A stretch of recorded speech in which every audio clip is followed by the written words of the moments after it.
இன்று வந்து மதுரை மாவட்டம் சார்பாக ஒரு மாவட்ட அனைத்து துறைகள் சார்பாக ஒரு ஆய்வுக் கூட்டம் நடைபெற்றது.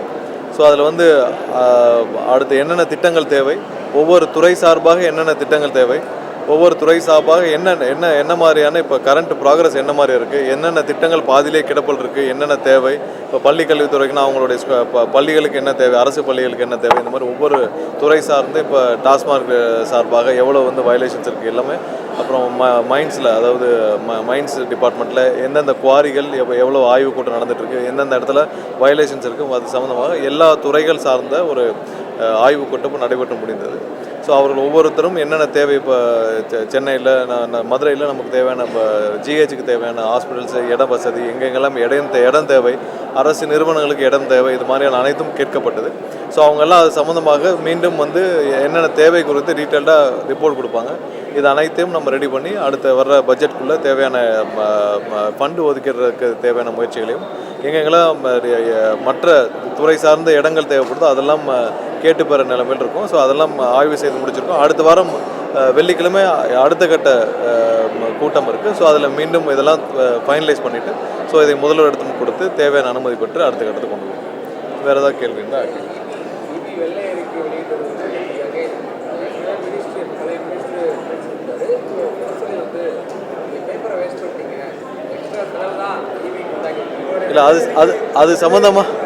இல்லை அது சம்மந்தமாக வந்து பொதுமக்கள் அனைவருக்கும் தெரியும். இந்த வெள்ளை அறிக்கை எவ்வளோ தூரம் ரீச் ஆகிருக்கு, இபி டிபார்ட்மெண்ட்டில் என்ன இருக்குது, என்ன இல்லை, இவங்க 25 வருஷமாக இந்த டிபார்ட்மெண்ட் என்ன நிலைமை இருந்துச்சுன்னு நம்ம அன்றைக்கி பப்ளிஷ் பண்ண வெள்ளை அறிக்கை அனைத்து பொதுமக்களுக்கும் தெளிவாக போய் சேர்ந்துருக்குது. நம்ம தெளிவாக டேட்டாவோட தான் சொன்னோம். எவ்வளோ வேலைக்கு ஆள் எடுத்தாங்க சொல்லியிருக்கோம், எவ்வளோ ரெவன்யூ வந்திருக்கு சொல்லியிருக்கோம், எவ்வளோ கூடுதல் ரெவன்யூ வந்திருக்கு, இவங்க டேரிஃப் சேஞ்சுக்கு அப்புறம் எவ்வளோ கூடுதல் ரெவன்யூ வந்திருக்குன்னு நம்ம சொல்லியிருக்கோம், எவ்வளோ கடன் வாங்கியிருக்காங்கன்னு சொல்லியிருக்கோம், எவ்வளோ இன்ஃப்ராஸ்ட்ரக்சரில் இவங்க இன்வெஸ்ட் பண்ணியிருக்காங்க, எவ்வளோ வந்து இந்த டிஎன்இபியை வந்து வளர்க்குறதுக்கு இவங்க இன்வெஸ்ட் பண்ணியிருக்காங்கன்னு நம்ம சொல்லியிருக்கோம். ஸோ அனைத்தையும் நம்ம தெளிவாக சொல்லியிருக்கிறோம். இவ்வளோ ரெவன்யூ வந்து இவங்க எதுவுமே பண்ணலன்னு சொல்லியிருக்கிறோம். ஸோ இதில் என்ன பண்ண போகிறோம்னு சொல்லியிருக்கோம். ஸோ நம்ம தெளிவாக சொல்லியிருக்கோம். நம்ம இதில் வந்து என்ன நடந்திருக்கோ அதான் சொல்லியிருக்கோம். நம்ம ஒன்றும் இதில் ஒளிவு மறைவு இல்லை, என்ன நடந்திருக்கோ சொல்லியிருக்கோம். இல்லை நம்ம சொன்ன இல்லை எவ்வளோ கடன் இருக்குது, அந்த கடனில் ஒவ்வொரு வருஷமும் எவ்வளோ நம்ம இது பண்ணுறோம். நம்மளுடைய முக்கியமான ஒரு விஷயம் அதில் குறிப்பிட்டது என்னென்னா, நீங்கள் டேரிஃப் ரிவிஷன் ஒன்று பண்ணீங்க. அந்த டேரிஃப் ரிவிஷனுக்கு அப்புறம் நடந்த ஒரு மிகப்பெரிய ஒரு ரெவன்யூ வந்து மீண்டும் அதனால் என்ன பிரயோஜனமாச்சுன்னா, நிறுவனத்திற்கும் பிரயோஜனம் இல்லை. அதாவது டிஎன்இபி நிறுவனத்திற்கும் பிரயோஜனம் இல்லை. ஒரு 69,000 கோடி ரூபா புதிய ரெவன்யூ வருதுன்னா, அந்த ரெவன்யூ வந்து ஒன்று நிறுவனத்துக்கு பிரயோஜனமாக இருக்கணும், இல்லை கற்ற பொதுமக்களுக்கு ஏதாவது ஒரு சேவையை கொடுக்கணும். ரெண்டுமே இல்லாமல் அந்த ரெவன்யூனால் யாருக்குமே பிரயோஜனம் இல்லாமல் போய்விட்டதுன்ற ஒரு முக்கியமான குற்றச்சாட்டை வச்சோம். மற்ற காலங்களில் என்ன நடந்தது, ஒவ்வொரு காலகட்டத்திலும் என்னென்ன மாதிரி வளர்ச்சிகள் அவங்க கொடுக்கப்படும் சொன்னோம். ஸோ எல்லாமே நம்ம தெளிவாக தான் கொடுத்துருக்கோம். ஸோ அது எல்லாமே மக்களுக்கும் போய் சேர்ந்துருக்கு. ஸோ நீங்கள் ஒரு பெரிய அளவில் ஒரு டேரிஃப் ரிவிஷன் பண்ணதுக்கப்புறமும் அவ்வளோ பெரிய ரெவன்யூ ரியலைஸ் ஆகிருக்கு. அந்த ரெவன்யூனால் யாருக்கு பிரயோஜனம்? பொதுமக்களுக்கு பிரயோஜனம் இருக்கும்ல, அதுக்கும் பிரயோஜனம் இல்லை. கஷ்டப்பட்டு இப்போ இண்டஸ்ட்ரீஸ் எல்லாம் இன்றைக்கி இருக்கிற எம்எஸ்எம்இ துறை அனைவரும் கட்டுறாங்க. ஸோ அவங்களுக்கு எந்த பிரயோஜனமும் இல்லை, நிறுவனத்துக்கு பிரயோஜனம் இல்லை. அப்போ யாருக்கு பிரயோஜனம் வச்சுருந்தா நம்ம அங்கே பெரிய குற்றச்சாட்டாக வச்சோம். ஸோ ஒவ்வொன்றும் தெளிவாக சொல்லியிருக்கோம். அது மக்களுக்கு புரிஞ்சிருக்கு. முரசொலிக்கு புரிய வேண்டிய அவசியம் இல்லை. முரசொலிக்கு இது புரியாது கடைசி வரைக்கும். வேறு ஏதாவது கேள்வி இல்லை? நீங்கள் நிறைய பேர் அதை தவறாக புரிஞ்சுக்கிட்டாங்க. ஸோ அவர் வந்து கர்நாடகாவை சேர்ந்தவர். அவர் வந்து கர்நாடகாவில் போய் தொழில் தான் செஞ்சுட்ருக்கார். அவர் வந்து ஆந்திராவை சேர்ந்த நபர். அவர் வந்து இன்னொன்று ஒரு விஷயம் என்னென்னா, டெல்லி பிரதிநிதி. அவர் எந்த முடிவுகளையும் பெரிய முடிவில் அவர் என்ன இன்றைக்கி வந்து பெரிய அப்ரூவல் கொடுக்க போகிறாரா, இல்லை பெரிய முடிவுகள் எடுக்க போகிறாரா? டெல்லிக்கான பிரதிநிதியாக தான் இருக்க போகிறாரு. சரி, ஒரு முக்கியமான விஷயங்கள் என்னென்னா, கஷ்டமான சூழ்நிலைகள் அவங்க வந்து மிகவும் உறுதியாக நின்றவர்கள், மிகவும் நம்பிக்கையானவர்கள். இன்றைக்கி எந்த இடத்துலையும் வந்து அவர்கள் ஒரு தவறான நபருக்கு அந்த பொறுப்பு வழங்கப்படவில்லை. அவருக்கு பல அழுத்தங்கள் கடந்த காலங்களில் வந்துச்சு. அவர் மீது அவரிடம் பல அழுத்தங்கள் கொடுத்து அவர்கிட்ட வந்து எங்கள் தலைவர் மீதும் எங்கள் மீதும் வந்து பெரும் குற்றச்சாட்டை சுமத்துவதற்கு பல அழுத்தங்கள் வந்தது. அதெல்லாம் தாண்டி இன்றைக்கி வந்து அவர் வந்து கண்டிப்பாக உறுதியாக நிற்பவர். அவருக்கு இது ஒன்றும் பெரிய இந்த பொறுப்புலாம் இல்லை. ஆனால் அதே நேரத்தில் இது ஒரு தவறான நபருக்கு கொடுக்கப்படவில்லை. அது கர்நாடகத்தை சேர்ந்த நபர் இல்லை, அவர் ஆந்திராவை சேர்ந்தார். அங்கே போய் தொழில் தான் செஞ்சுட்டு இருக்காரு.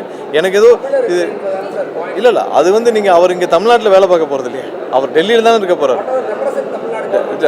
தமிழ்நாடு கவர்மெண்ட்டெல்லாம் இல்லை, அவர் டெல்லியில் ஒரு பிரதிநிதியாக கோஆர்டினேஷனுக்கு இருக்க போகிறார். அவர் எந்த முடிவுகளும் எடுக்க போகிறதில்ல, அவர் இன்னும் பெரிய ஒரு முடிவுகள் எடுக்க போகிறதில்ல, அவர் பெரிய அப்ரூவலும் பண்ண போகிறல, கோஆர்டினேஷன் பண்ண போகிறாங்க. ஸோ அதில் தெரிந்தவர்கள் நம்பிக்கையானவர்கள் கோஆர்டினேஷன் பண்ணுறதுல ஒன்றும் தப்பு இல்லை. பல இதில் வந்து அங்கே டெல்லியிலே பிறந்து வளர்ந்தவர்கள் அங்கேயே இருந்தவர்கள்லாம் பல காலங்களில் போட்டிருக்காங்க. அது ஒன்றும் பெரிய விஷயம் இல்லை. முன்னாடி இது அலங்காரமாக இருந்துச்சு, யாருக்காவது ஒரு எம்எல்ஏவில் ஜெயிக்கலையா சரி அவங்களுக்கு கொடுத்துருப்பாங்க அந்த போஸ்டிங்கை, அலங்காரமாக இருந்தது. இன்றைக்கி யார் அதில் நம்பிக்கையாக இருப்பாரோ அவங்க வந்து வேறு எதுவும் மிஸ்யூஸ் பண்ணிடக்கூடாது அந்த பொறுப்புகளை. அவர் இப்போ கொடுக்கப்பட்டவர் வந்து உண்மையிலேயே நம்பிக்கையானவர், பல அழுத்தங்களையும் தாண்டி எங்களுடைய தலைவருடன் இருப்பவர். அதனால் ஒன்றும் தப்பு இல்லை, அது ஒன்றும் நம்பிக்கையானவர். அவருக்கு வந்து பணம் ஒரு பெரிய விஷயம் கிடையாது, இல்லை இந்த பொறுப்பு தான் பெரிய விஷயம் கிடையாது. நம்பிக்கையான நபர் அவர் வந்து கர்நாடகத்தை சேர்ந்தவர் இல்லை. இது வந்து சும்மா அரசியலுக்காக சொல்கிறாங்க.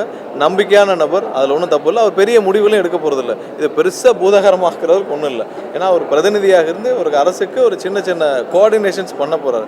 இது முன்னாடி என்ன பண்ணாங்கன்னா ஒரு சின்ன பொறுப்பாக தான் இருந்தது. அது ஒரு 15 ஆண்டுகளாக அது ஒரு பெரிய லெவல் பொறுப்பாக ப்ரொஜெக்ட் பண்ணப்படுது. ஏன்னா யாருக்கெல்லாம் வந்து பொறுப்புகள் கொடுக்க முடியலையோ அவங்களுக்குலாம் வந்து ஒரு டெம்பரரியாக கொடுத்து இவங்களை வச்சுருந்தாங்க. முன்னாடி திமுகவோ அதிமுகவோ வந்து யாராவது ஒருத்தருக்கு வந்து சும்மா கொடுத்துட்டு இப்போ முன்னாடி அவர் திரு தலவாய் சுந்தரத்துக்கு கொடுத்துருந்தாங்க, அந்த மாதிரி கொடுத்துருந்தாங்க. ஸோ அவங்களுக்கு கொடுத்து அவங்க வண்டியெலாம் கொடுத்து வச்சுருந்தாங்க. இவருக்கு அதெல்லாம் தேவையில்லை, எல்லாமே அவருக்கு இருக்குது. சும்மா ஒரு சின்ன பொறுப்பு தான். நம்பிக்கையான நபர் தேவை. அதில் ஒன்றும் அங்கே ஏற்கனவே தெரிஞ்சு அங்கே இருக்க டிபார்ட்மெண்ட்டை தெரிஞ்சவங்க வேணும். கோஆர்டினேஷன் தான். இது இவ்வளோ பெருசாக பேச வேண்டிய அளவுக்கு ஒரு பெரிய விஷயமே இல்லை. அப்படிலாம் கிடையாது. யாருக்கு அதாவது யாருக்கு என்ன மாதிரியாக இப்போ ஆலோசகர் இருக்கான்னா கண்டிப்பாக எல்லா அரசுகளும் அவங்களுக்கான ஆலோசகர்களை வைத்திருக்காங்க. அதெல்லாம் அவங்க யார் வந்து நம்பிக்கையாக இந்த அரசை கொண்டு வருவதற்காக உறுதியாக இப்போ ஒன்றும் இல்லை. இந்த அரசை கொண்டு வருவதற்கு கொள்கை முடிவுகள், இந்த கொள்கை தலைவர்கள், இந்த அரசுடைய கட்சியோடைய கொள்கை தலைவர் அனைத்தையும் முடிவு செய்தவர்கள் ஆலோசகர்கள் எந்த தப்பும் கிடையாது. யாரெல்லாம் எந்த பொறுப்புக்கு பொருத்தமாக இருப்பாங்களோ அவங்கள தான் இப்போ நியமிச்சிருக்காங்க. யாரும் பொருத்தமில்லாதவர்கள் யாரும் நியமிக்கப்படவில்லை.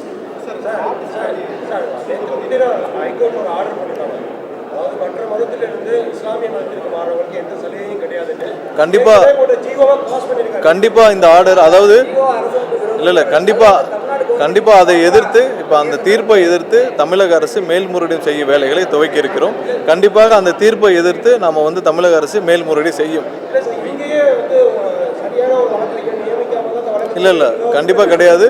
இந்த தீர்ப்பை எதிர்த்து தமிழக நம்ம தேவையான நம்ம வந்து அவசரமாக அந்த வழக்கு எடுக்கப்பட்டது. நம்மளும் வந்து போதுமான அளவு நம்ம வழக்கறிஞர்களை நியமித்து அதுக்கான அறிவுரை கூடியிருந்தோம்.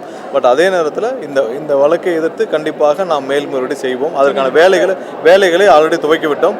விரைவில் மேல்முறையீடு செய்யப்படும்.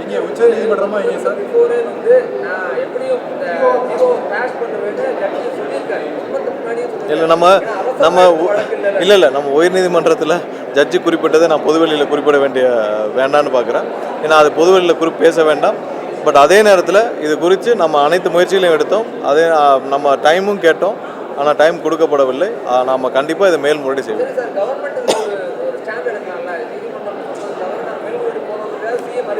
இல்லை அதுதான் சொல்லியிருக்கேன். நம்ம அதுக்கான வேலைகள் நடந்துட்டு இருக்கு. நம்ம மேல்முறையீடு செய்ய போகிறோம். பாலிசியாக நம்ம அதுக்கு அக்ரி பண்ணலை. நம்ம மேல்முறையீடு கண்டிப்பாக செய்ய போகிறோம். அதில் மாற்றுக்கிறது அது அன்னைக்கு அன்றே வந்து அதற்கான முயற்சிகள், அதுக்கான வேலைகள் துவங்கப்பட்டு விட்டுச்சு. ஸோ அதுக்கான வேலைகளும் அன்றே துவங்கப்பட்டு விட்டுச்சு. கண்டிப்பாக நம்ம மேல்முறையீடு இன்னும் ஒரு சில நாட்களில் நம்ம ஃபைல் பண்ணிடுவோம். சார், தமிழ்நாடு ஃபுல்லாமே வந்து நெல்முட்டையில் பார்த்தீங்கன்னா கிரவுண்டில் வந்து பாதுகாப்பு சொல்ல முடியாது. இதுக்கு என்ன சார்? இல்லை கண்டிப்பாக என்னென்னா இன்றைக்கி ஆய்வுக் கூட்டத்தில் அது சம்மந்தமாக பேசியிருக்கோம். நிறைய இடங்களில் கொள்முதல் நிலையங்கள் வந்து அங்கங்கே டெம்பரரியாக இயங்கிட்டு வராங்க. ஸோ அதெல்லாம் வந்து அரசு நிலங்களை ஐடென்டிஃபை பண்ணி கொடுக்க சொல்லியிருக்கோம். முதல் கட்டமாக. அடுத்த கட்டமாக அவங்களுக்கு ஷெட்டு போகிற வேலைகள் நம்ம துவக்கணும். ஸோ அதுக்கெல்லாம் இன்றைக்கி தான் வந்து எங்கெங்கெல்லாம் கொள்முதல் நிலையங்கள் டெம்பரரியாக வேறு தனியார் இடங்களில் இயங்கிட்டு வருதோ அதெல்லாம் ஐடென்டிஃபை பண்ணிவிட்டு அரசு நிலங்களுக்கு முதல்ல அலாட்மெண்ட் பண்ணுவோம். அதற்கு அடுத்த கட்டமாக அவங்களுக்கு ஷெட்டு போகிற வேலை எங்கெங்கே ஐடென்டிஃபை பண்ணியிருக்கோம், ஷெட்டு போகிற வேலைகளை நம்ம பார்க்கணும். அது எங்கெங்கே பாதிக்கப்படுதுன்னு பார்க்கணும். ஸோ அதற்கான வேலைகளை நம்ம இன்றைக்கி தான் வந்து ஆய்வு கூட்டத்தில் முடிச்சு துவக்கிருக்கோம். அதான் மதுரை மாவட்டத்தை பொறுத்த வரைக்கும் ஓவராலாக இதே மாதிரி ஒரு பாலிசியை நம்ம கண்டிப்பாக ப்ரொபோஸ் பண்ணுவோம். இல்லை மதுரை மாநகராட்சியில் இப்போ தான் அந்த ஆய்வுலேயும் நம்ம ஒரு சில விஷயங்களை கண்டுபிடிச்சோம். இப்போ இருக்கிற அந்த மாநகராட்சியில் அந்த குப்பை எல்லும் அந்த டெண்டர் எடுத்துருக்கிற நிறுவனம் பல முறைகேடுகளை செய்திருக்கிறார்கள். அது சம்பந்தமாக இப்போ ஆய்வில் கண்டுபிடிக்கப்பட்டு வழக்கு பதிவு செய்ய சொல்லியிருக்கிறோம். கடந்த மாதம் ஒரு சில தவறான அவங்களுடைய முறைகேடு கண்டுபிடிக்கப்பட்டு அவங்க மேலே வழக்கு பதிவு செய்யப்பட்டு சொல்லியிருக்கிறோம். இன்றுக்குள் அதுக்கான கம்ப்ளைண்ட் கொடுத்து வழக்கு பதிவு செய்யும் வேலைகளை துவக்குவார்கள். கண்டிப்பாக அடுத்த கட்டமாக நம்ம வந்து இதை சரி செய்யும் வேலைகளை நம்ம செய்வோம். வேறு இல்லை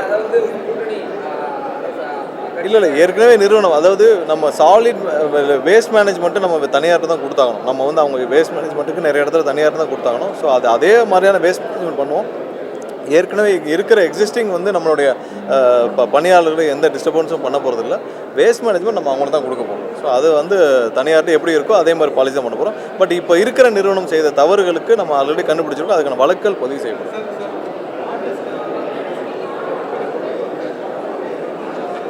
இல்லை, அது சிபிசிஐடி என்கொயரி பண்ணிகிட்டு இருக்காங்க. ஆனால் இன் பேரலல் வந்து நம்ம நேற்று அந்த வெள்ளை அறிக்கையில் பேசுகிறப்ப சொன்னோம், கண்டக்டர் டெண்டரில் நம்ம வந்து 9 டெண்டரில் நம்ம வந்து முறைகேடுகள் கண்டுபிடிக்கப்பட்டிருக்கு. அதுக்கான கம்ப்ளைண்ட்டும் நம்ம வந்து இப்போ லஞ்ச ஒழிப்புத்துறைக்கு கொடுத்துருக்கோம். விரைவாக அதிலும் வழக்கு பதிவு செய்யப்படும். அது தொடர்பாக பண்ணப்படும். ஸோ எதை மறைக்கிறதுக்காக இவங்க ஆடிட் திருடப்பட்டதுன்னு தெரில. இதெல்லாம் உள்ளடக்கிய ஒரு ஆடிட் கூட திருடப்பட்டிருக்கலாம். ஸோ அதனால் கண்டிப்பாக நாங்கள் வந்து சிபிசிஐடியோடைய இதுக்கு அவங்களோட ரிப்போர்ட்டுக்காக நம்ம வெயிட் பண்ணுறோம்.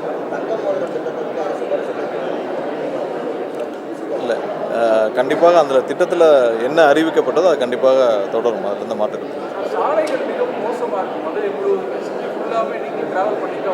இல்லை. இப்போ தான் அதுக்கான ஆய்வுகள் செய்யப்பட்டு சொல்லியிருக்கு. எங்கெங்கெல்லாம் சாலை மோசமாக இருக்குது, ட்ரைனேஜ் தேவை, இதெல்லாம் ஆய்வு செய்ய சொல்லியிருக்கு. அடுத்த வார கூட்டத்துக்குள்ளே அதை சப்மிட் பண்ணுவாங்க. அதை பட்ஜெட்டுக்கு எடுத்துகிட்டு போய் நம்ம கண்டிப்பாக ஒப்புதல்.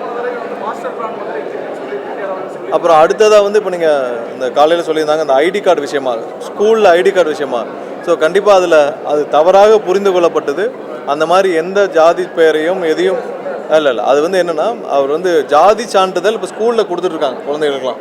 அதை விரைவாக கொடுப்பதற்கான ஏற்பாடுகளை நம்ம செய்வோம்னு சொல்கிறார். அதில் ஒரு சின்ன மிஸ்ஸு தான் வந்து அது கொடுப்போன்னு சொல்கிறப்போ அந்த ஐடி கார்டு சொல்கிறாங்க. அந்த மாதிரி எந்த திட்டமும் கிடையாது அரசிடம். அந்த மாதிரி இல்லை அவர் சொல்கிறப்ப வந்து ஜாதி அந்த வார்த்தையை மட்டும் தவறாக குறிப்பிட்டுள்ளார். அந்த மாதிரி எந்த திட்டமும் இல்லை. ஏன்னா அவர் அந்த ரஷ்டில் சொல்லியிருப்பார்னு நினைக்கிறோம். அந்த மாதிரி எந்த திட்டமும் இல்லை. ஏன்னா ஜாதி சான்றிதழ் நிறைய இடத்துல வந்து ஸ்கூலில் தான் கொடுக்குறாங்க, இப்போ கவர்மெண்ட் ஸ்கூல்ஸில் கொடுக்குறாங்க. ஸோ அதை துரிதப்படுத்தி தெளிவாக கொடுக்க ஏற்பாடு செய்வோம். அப்போ அவங்களுக்கு ஐடி கார்டெலாம் போட்டு கொடுப்போம்னு சொல்லியிருக்காரு. அதில் ஒரு விஷயம் மட்டும் மிஸ் ஆயிடுச்சு. பட் அது மாதிரி எந்த திட்டமும் இல்லை. அது அங்கே சொல்கிறப்ப ஏதோ ஒரு மிஸ் ஆகிருக்கு. பட் அது அந்த மாதிரி எண்ணத்தில் அந்த மாதிரி இதுலையும் அந்த மாதிரி எந்த திட்டமோ அந்த மாதிரி எந்த யோசனையோ எதுவும் கிடையாது. அதையும் தெளிவுபடுத்த வருகிறேன். ஏன்னா ஆல்ரெடி அப்பீல் ஃபைல் பண்ணியாச்சு. கடந்த வாரமே ஃபைல் பண்ணியாச்சு. நம்ம இந்த இஸ்லாமியர்களுக்கு அந்த பிசி அந்த இஷ்யூலையும் நம்ம இந்த வாரம் கண்டிப்பாக ஃபைல் பண்ணிடுவோம். அதுக்கான வேலைகள் அப்போயே துவங்கப்பட்டிருக்கு. இல்லை, நம்ம ரெக்டிஃபிகேஷன் வந்து இப்போ மேல்நிலை லெவலில் தான் பண்ண முடியும். ஸோ அதுக்கான வேலைகள் எல்லா இடத்துலையும் அடிஷ்னலாக இந்த கான்ட்ராக்ட் எம்ப்ளாயி, ரிட்டையர்ட் எம்ப்ளாயிஸ் வச்சு பண்ணிகிட்ருக்கோம். ஸோ அதை துரிதப்படுத்தவும் செய்வோம். நம்ம நிரந்தரமான தீர்வுக்கும் நம்ம நோக்கி என்னென்ன இன்வெஸ்ட்மெண்ட்ஸ் என்ன பண்ணணும்னு சொல்லி நம்ம வெள்ளை அறிக்கையில் கொடுத்தோம். அதை நோக்கி நடந்துகிட்ருக்கோம். வேறு எதுவும் இல்லைல்ல.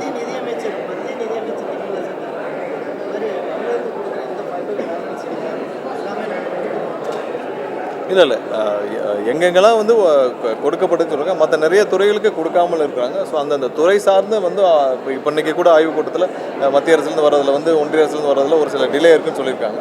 ஸோ ஒவ்வொரு துறைக்கும் அது வேறுபடுது. ஜிஎஸ்டியில் நம்ம வருமானத்தில் வர்றதை உடனடியாக கொடுக்க வேண்டும். அது கடந்த முறை நம்மளுடைய முதலமைச்சர் சென்று வலியுறுத்திய பிறகு உடனடியாக கொடுக்கப்பட்டது. அதே மாதிரி தொடரணும்னு நினைக்கிறோம். வேறு ஒன்றும் இல்லை. நன்றி.